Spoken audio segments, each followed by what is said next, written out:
for the All righty. day. Well, I guess a special edition of the Business and Social podcast from Cannes, France. It's one of my biggest interviews in the history of my career. So Theresea LeBlanc.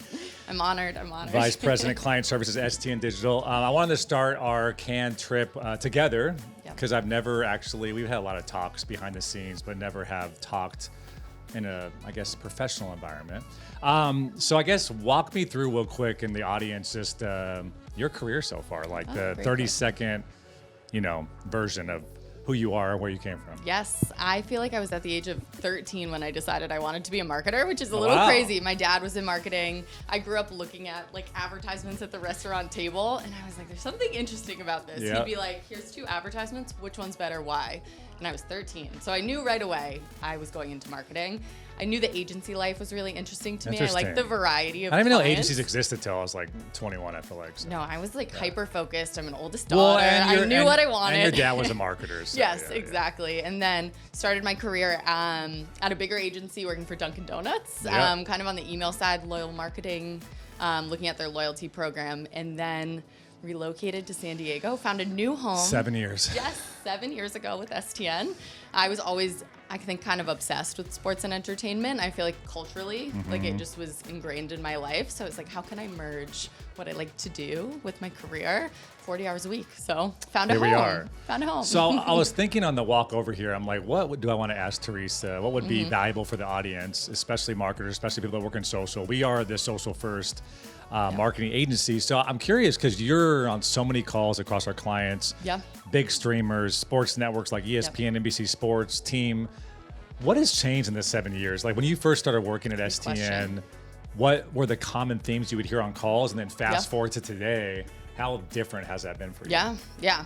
I think when I first started, it did feel like, maybe we were 2 different entities when I started. We were the agency that these big brands worked with. There was a lot of focus on static graphics at the time. We were doing these hero graphics for these sports brands. And then there was this major shift, probably with COVID a little bit, of ingraining our teams together where we're an extension of their team. And I think now, and budgets have just increased dramatically. Budgets are crazy. The focus on social. TikTok didn't exist when I started. I feel like I remember that moment and us having conversations where it's like, this is going to be a thing. We need to focus. We need to jump on now.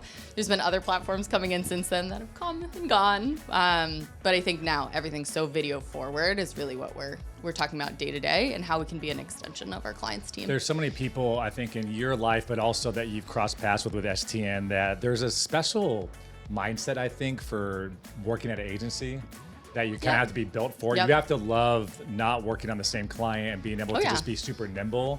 What does that person look like? Because you've seen a lot of people come through agencies and fail on both before STN and current STN. What's the makeup that makes that work? That's a great question.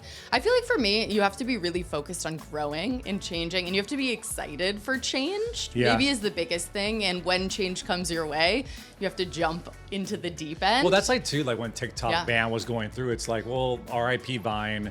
We went from Facebook Live and all these things that meant so much in our world, and they literally go away 6 months later.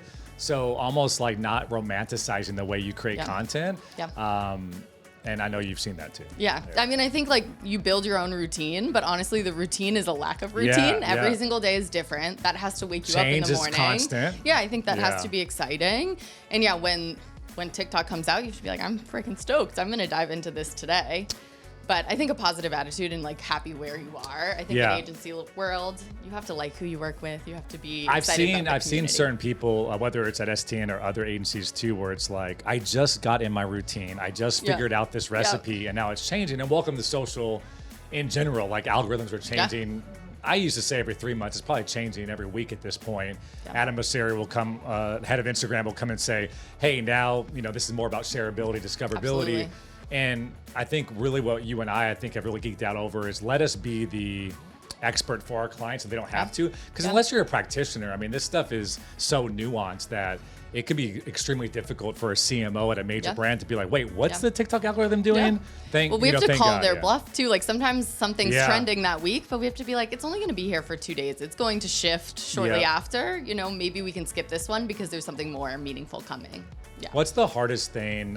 You're a vice president. You've kind of worked your way up to be an executive at a company. There's a lot of people that want to be in your position. What's the hardest thing you had to learn in order to be ready for that? And to, I mean, you've overseen 50 people in a department, right? So it's a different ball game. I mean, I think right now our focus is radical candor, right? I want the people around me to really grow with me. I think I found that giving feedback, giving coaching, it's actually a sign of respect for people. Yeah. And I think it helps them know where we're heading. We can all march in the same direction instead of maybe going down a different path.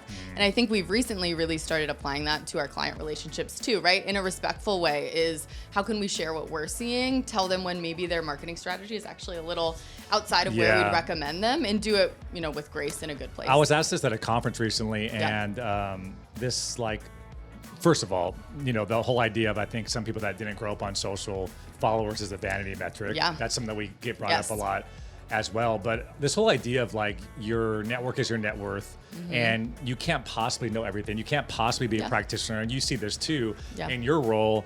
You can't be on TikTok every single day, but we have people that are, and they can let you know, no, T, trust me, like in Gen Z, this is like crushing right now. This is a funny trend. Like I missed the whole SpongeBob like era. So all those memes don't make sense to me, but I trust you all that it's working. It works. So I feel like that's a common theme, where not having the ego where it's like anybody can teach me anything up and down the chain. I've always said, I'm like, I don't want to be the smartest person in the room. If you are, that you're makes me in feel the wrong uncomfortable. room. Truly, I think even in the seat I'm in, there's people we're learning from every single day, and that's what helps us grow and keep, you know, gaining momentum.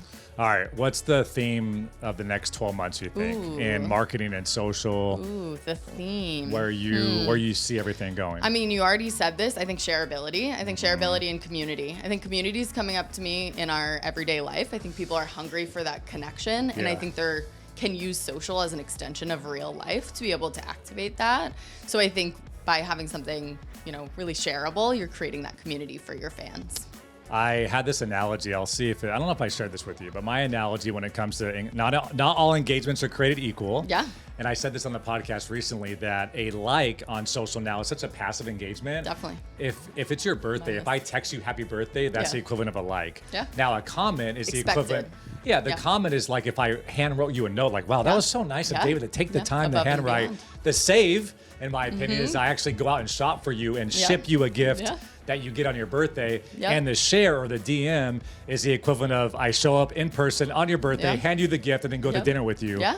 And I think we look at total engagements a lot in social, but the idea that, and again, TikTok and Instagram, the algorithm is saying this, the share and the save is pushing the content to the For You page more than any other engagement. I completely agree. I think that's a perfect analogy. I think too, that's how that mimics our behavior as well, which kind of tells us that we're heading in the right track. Discoverability over followers. Well, thanks so much for being my first interview here in Cannes as we look at this amazing view, and I appreciate you. Thank you.